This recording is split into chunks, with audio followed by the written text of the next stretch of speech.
And where are we at? Chapter 15. Yeah, but where in 15? First verse. First. Verse. You know, sort of like Herman's Hermits. First verse, or second verse, same as the first. You want to sing for us? Then Samuel said to Saul. All right. Okay, well, we are probably, I'm venturing to say, going to go down through about verse 23 is my goal for tonight. Anyway, verse 1. Then Samuel said to Saul, "The Lord sent me to anoint you as king over his people, over Israel. Now therefore, listen to the words of the Lord." Now, when Samuel told him this, Samuel was not telling Saul, "I'm here to anoint you." He's being historical and reminded him that I'm the one that anointed you. In essence, Samuel is reminding Saul that even though you're the king, as God's prophet, you're subject to my authority. You answer to God through me. Yeah, you answer to God even if you're the king. It said, "Thus says the Lord of hosts, I will punish Amalek for what he did to Israel, how he set himself against him on his way while he was coming up from Egypt." Now, you'll recall the Amalekites lived in southern Canaan, and they attacked Israel during the Exodus. And in fact, because of their bloodthirstiness and their constant attacks on Israel, God had declared that the Amalekites were to be wiped out. Not that they were simply to be driven out, they were to be wiped out. But up until this point, that hadn't happened. So verse 3 says, "Now go and strike Amalek and utterly destroy all that he has, and do not spare him, but put to death both man and woman, child and infant, ox and sheep, camel and donkey." Now, a lot of folks have basically criticized this verse and said, well, either God is not a God of love, or this verse can't really be inspired, because why would God order the Israelites to wipe out an entire race, even the kids? Well, It's often presented as God ordering genocide. that's exactly what it is. And God did order them to execute a genocide here. But there's a reason behind it. And we are going to see what that reason is before we're done for tonight. Then Saul summoned the people and numbered them in Telaim, 200,000 foot soldiers and 10,000 men of Judah. And notice again, those from Judah are numbered separately from the rest of the nation. Samuel is his historical accounts here constantly sets Judah apart and numbers them separately from the rest of the nation, because even Samuel realizes that even though Saul is the king at this point, Judah is the prophesied royal tribe, and that they are numbered separately. And Saul came to the city of Amalek and set an ambush in the valley. Now again, this is in southern Canaan, or southern Israel at this point. And Saul said to the Kenites, "Go, depart, go down from among the Amalekites, lest I destroy you with them. For you showed kindness to all the sons of Israel when they came up from Egypt." So the Kenites departed from among the Amalekites. Now I looked these up. The Kenites were a nomadic tribe that had actually allied themselves with Israel during the Exodus. When the Amalekites were trying to destroy Israel, and a lot of the other nations, to even include the Edomites, didn't want anything to do with the Israelites and didn't want them coming through their territory. Apparently this group of nomads, the Kenites, had actually been friendly with Israel and had supported them. They provided supplies for them. And you'll recall the father-in-law of Moses, who was Jethro, he was a priest of Midian. He was a Midianite as far as where he lived. But if you do some research on Jethro's lineage, you'll find that Jethro and his family, while he's referred to as a Midianite, in the fact that he lived in Midian, Jethro's lineage, he was of these Kenite people. So they were distantly related. And he was still a nomad at that point, wasn't he? Yeah. When Moses encountered him, he was living as a nomad. And the other reason that the Kenites were friendly to the Israelites, and I should say vice versa, why the Israelites were supportive of the Kenites, is it is believed that even though the Kenites were not of the chosen people, that they did in fact worship the true God. That they were godly people and not pagans as the Amalekites and a lot of the others were. Verse 7 says, So Saul defeated the Amalekites from Havilah as you go to Shur, which is east of Egypt. Now this town Shur was down in the Sinai Peninsula. So they basically routed them all across southern Canaan and chased them down into the Sinai Peninsula. Verse 8 says that he captured Agag, the king of the Amalekites, alive, and utterly destroyed all the people with the edge of the sword. But Saul and the people spared Agag and the best of the sheep, the oxen, the fatlings, the lambs, and all that was good, and were not willing to destroy them utterly, but everything despised and worthless, that they utterly destroyed. So in other words, what you got here is they killed off all the people except for the king, and killed off all the cattle and the livestock, except for the ones that they decided among themselves were, prime stock, and decided we're not going to kill those. Even though Samuel's instructions to them were that they were to wipe them out, everything, including the livestock. And by the way, the parallel we have to this is, if you'll recall, during the original conquest of Canaan, anybody remember what the first city that they were told to conquer was when they crossed the Jordan River? Jericho. And they were told to wipe the people of Jericho out, everything. Because in God's eyes, Jericho was the so-called first fruits of the conquest. And God said, the first fruits belong to me. Therefore, sacrifice, and then sacrifice not as in a formal sacrifice, but as in kill them. Kill everything. Don't spare anything, because these people from Jericho, including their livestock, said this is the first fruits of the conquest. It's mine. You don't get to keep anything of this. This is the parallel we have in this. God is telling them to wipe out all the Amalekites, livestock, everything. Well, anybody remember what happened to the Israelites when one man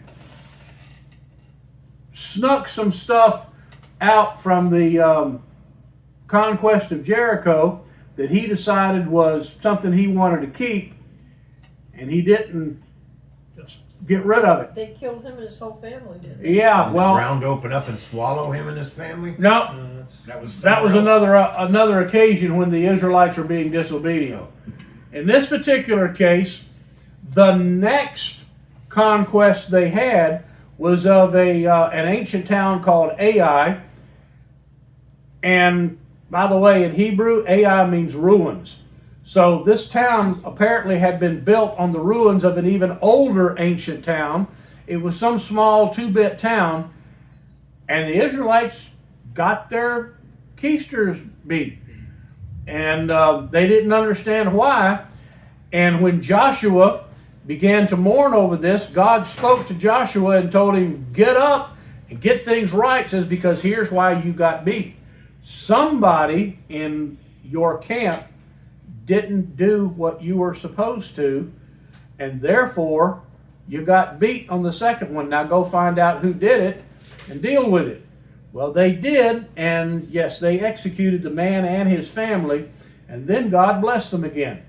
Well, what you got here is an even worse situation. It's not just one man has done it. It's half the army apparently decided they were going to keep all the good stuff for themselves, even though God had said, "This is mine." Later he claims they set it aside for a sacrifice. Yeah. You believe that? God didn't either. Apparently God knew better. Did they really think they could fool God? Yeah, that's the part that gets me. All right, verse You think 10. God's going to see through that? Yeah, obviously God did. Then the word of the Lord came to Samuel, saying, I regret that I have made Saul king, for he has turned back from following me, and has not carried out my commands. And Samuel was distressed and cried out to the Lord all night. Now, here's a big theological question. How can God regret something? Did God not know what would happen? Same way he did when he regretted when he making man in the first place at the flood. Well, and that's true. Yeah. It hurts him. God describes things in terms that we understand. God doesn't regret anything because God knows what he's doing. But what God is saying here is, I gave you the king that you asked for. It wasn't God's choice. God basically gave them what they wanted. And now God is telling Samuel, this is the result of it. And yes, I regret this. Not that God has somehow changed his mind. In fact, we'll see later in this chapter that God even, that Samuel even reminds Saul that God doesn't just change his mind. God knows what's going to happen.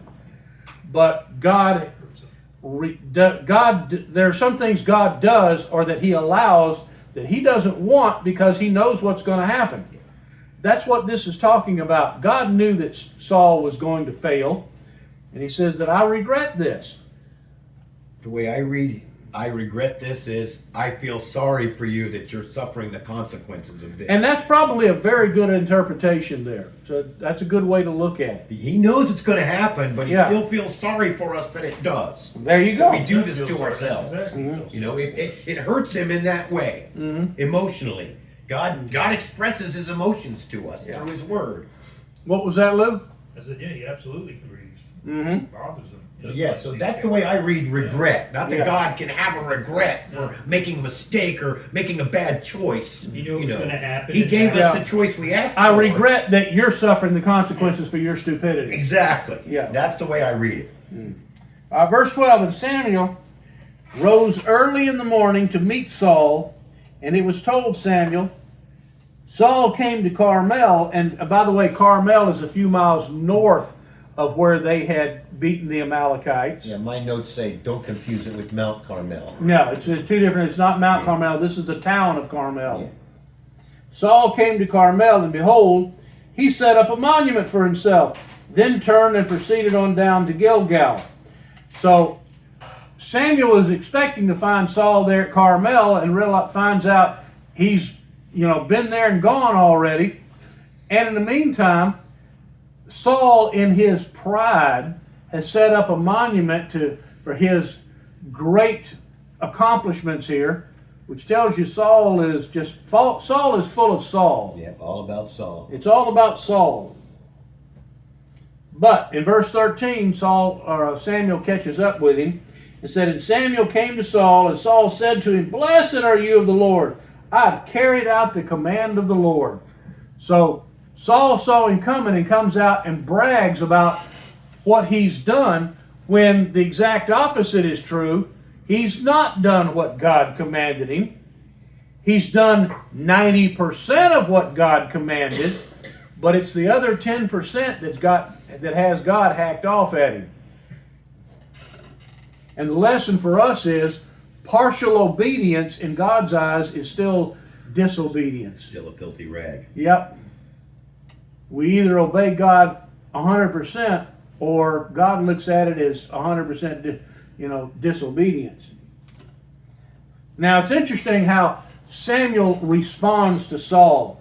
After Saul says, I've carried out the command that God gave me, verse 14, but Samuel said, What then is this bleating of the sheep in my ears, and the lowing of the oxen which I hear?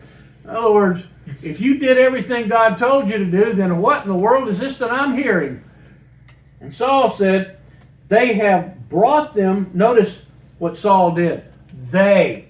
In Not I did. I'm the king, but yet it's they did it. Where's the other time that we've seen in the Bible where somebody said, "Oh, it's not my fault"? Adam. Not my fault. They did it. This woman you gave to me. Yep. They have brought them from the Amalekites, for the people spared the best of the sheep and oxen to sacrifice to the Lord your God, but the rest we have utterly destroyed. Then Samuel said to Saul, "Wait." In other words, Samuel basically said, while Saul's bragging about what he thinks, Samuel's basically like, "Shut up. Just stop." Said, "Wait. And let me tell you what the Lord said to me last night." And he said to him, "Speak." And Samuel said, "Is it not true, though you were little in your own eyes, you were made the head of the tribes of Israel, and the Lord anointed you king over Israel, and the Lord sent you on a mission, and said, 'Go and utterly destroy the sinners, the Amalekites, and fight against them until they are exterminated.' Why then did you not obey the voice of the Lord, but rushed upon the spoil and did what was evil in the sight of the Lord?" Then Saul said to Samuel, "I did obey the voice of the Lord, and went on the mission on which the Lord sent me, and have brought back Agag, the king of Amalek, and have utterly destroyed the Amalekites." You know, it's kind of interesting. How do you utterly destroy somebody, and yet their king is standing right there? Saul still don't get it. He's in Saul's eyes.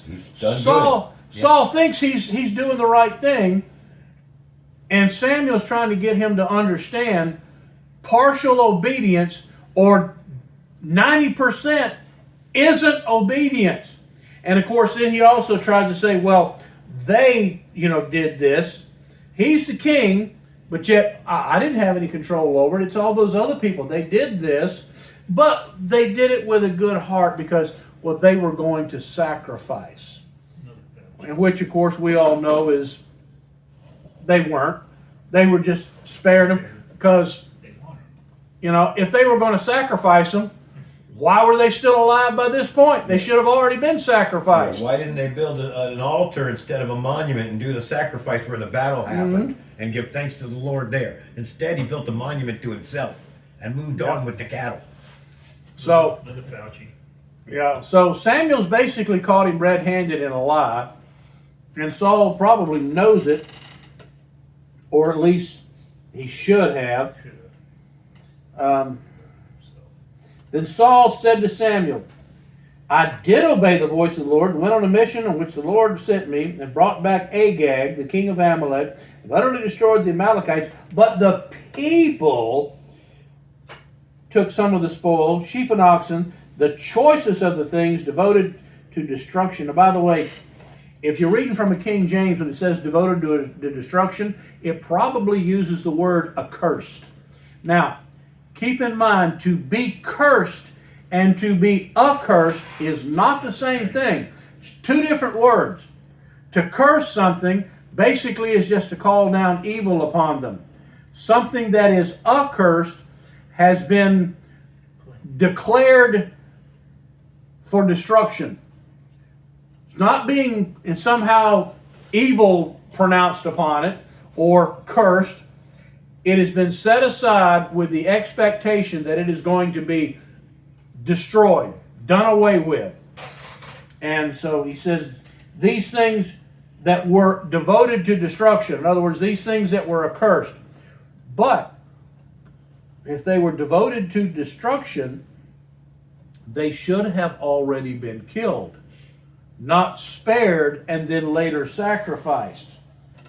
But Saul says the people did it, and they were going to sacrifice to the Lord your God at Gilgal. In other words, now we're going to take them from the battlefield to Carmel, and now from Carmel to Gilgal, where we're going to have a sacrifice.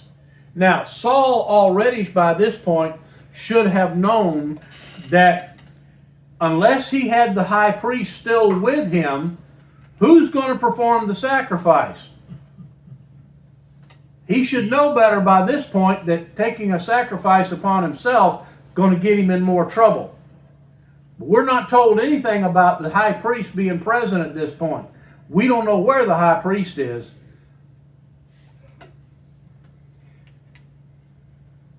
But Samuel's answer is, and Samuel said, "Has the Lord as much delight in burnt offerings and sacrifices as in obeying the voice of the Lord? Behold, to obey is better than sacrifice, and to heed than the fat of rams. For rebellion is as the sin of divination, and insubordination is as iniquity and idolatry. Because you have rejected the word of the Lord, he has rejected you from being king." Now it's interesting there in verse 23. To rebel against God, to refuse to do what God says. Samuel says that's the equivalent of divination. In other words, divination is dabbling in the occult, to dabble in evil. So Samuel's saying that rebellion against God is a serious offense, equivalent to devil worship. And he says insubordination is as iniquity and idolatry. Why would insubordination, in other words, refusing to do what God tells you to do, equivalent to idolatry? You're probably doing it. Because you're worshiping yourself instead of him. Yeah, you're putting your own will above that of God. And to put anything above God is idolatry. So Samuel let Saul know in no uncertain terms that not following the letter of exactly what God told him to do is unacceptable. It's evil and it's idolatrous. But now, back to the question, and we're going to finish up with this evening. Back to the question of why would God give them the command to execute everybody, even the little kids? If you will. By the way, we will pick up in Samuel at verse 24 on Sunday. But we're not done for the night. Look in the book of Esther.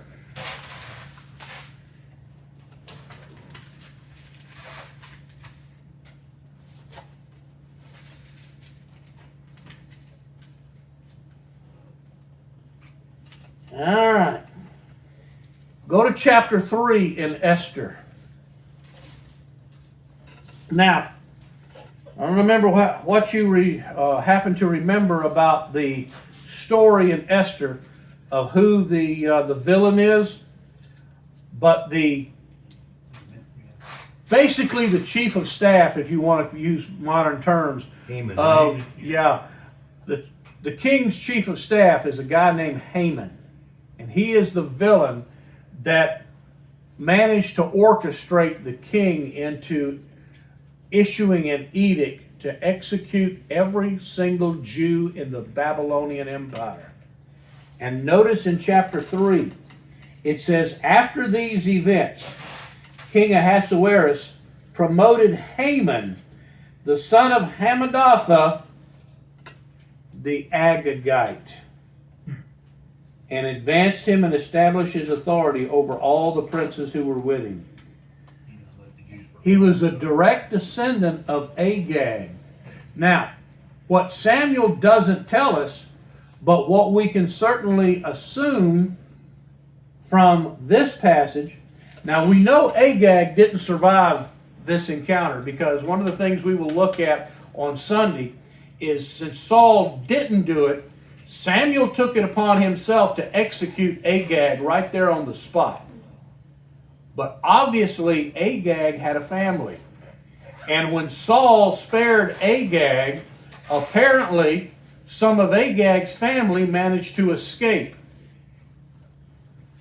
And so we have about 700 years later, in the Babylonian Empire, this guy who was a direct descendant of Agag, who managed to survive. And I guarantee you the stories have probably been passed down from generation to generation about those terrible Israelite people and this is what they did to your family. And so now in the Babylonian Empire, we have a guy who's a descendant of Agag that finds out, I've got an opportunity here to get back at those people that killed my family. I'm going to kill them. And that is exactly why the writer of Esther points out the fact that Haman was an Agagite. That's the connection. And that tells you why God told him to kill all of them, because God knew this was going to happen. Why does God tell them whenever they're wiping out somebody to kill even the kids? Because those kids grow up. And you can't hide, stories of stuff like that. Somebody's going to find out. And then you're going to have a kid who's later a teenager or a young adult that realizes, oh, that's what happened to my family. And they're not going to turn around and go, oh, but you people have been so kind to me. No, we all know it doesn't work like that. You find out they killed your parents, they killed your brother, your sister, whatever. You're going to grow up hating them. And look at it from a Christian perspective. From a child, or I should say for a child, what would be better? To be executed as a child, knowing that God does not hold a child, a young child accountable for sin, or to allow them to live and then grow up full of hatred. It seems brutal, but when you look at it from a spiritual perspective, wiping them out totally is actually the more merciful act to do. I've seen quite a few, and I haven't watched them all, but I've seen a lot presented in my various feeds on YouTube, different videos trying to present the idea that the Amalekites were the worst of all of the pagans and their evil practices, and that's the justification for why God said to wipe them out. Well, that's what started the judgment against them. But as for why he said, kill all of them and not just the adults, is this. Because you leave, when kids don't get killed, kids grow up. And then kids have more kids of their own, and it comes back to haunt you down the road. Well, if the Bible teaches us nothing else, it teaches us that bloodlines matter. Mm-hmm. Oh, yeah. As they say, the saying goes, blood's thicker than water. Yeah, folks don't forget. And you think, well, how would a story like that get out? Well, look at it this way. There was an escape of a bunch of American and British POWs in World War II from a German prison camp. The Germans rounded up all but just 2 or 3 of them and executed every single one of them right there on the spot, which is a war crime. The Germans thought that they had managed to execute every single one of them, but apparently there was 1 or 2 that survived and healed, and they lived to tell that story. And the Germans that had the SS troops that had ordered that massacre, they paid for it about 2 years later when the war was over, because no matter what you think, somebody survives. And that would have been the same thing that would have happened here.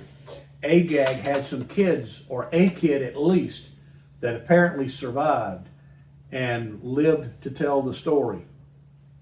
And that's why God said, get rid of all of them. All right, So questions this this is evening. still pretty early in Saul's reign when God turns his back on him. I mean, Saul continues to reign as king for a good while as he's chasing David around. But also, you'll notice that we wound up with this passage, which the last thing Samuel said to Saul was that God has removed you as king. In Samuel's eyes, and of course in God's eyes, even though Saul continued to reign until his death, as far as God was concerned, he was finished right then. And, I mean, very early on. Yeah. He screwed up and you're out. Lord had departed from him. And the only reason that Saul continued as the de facto king is simply because King David later refused to kill him. But I think if David had chosen to execute Saul, I don't think anything would have been said, one way or the other about David's choice of doing so. He would have been fully justified in it. But David simply refused to do so and said, his words were, I refuse to raise my hand against the Lord's anointed. Only problem was, he wasn't the anointed anymore.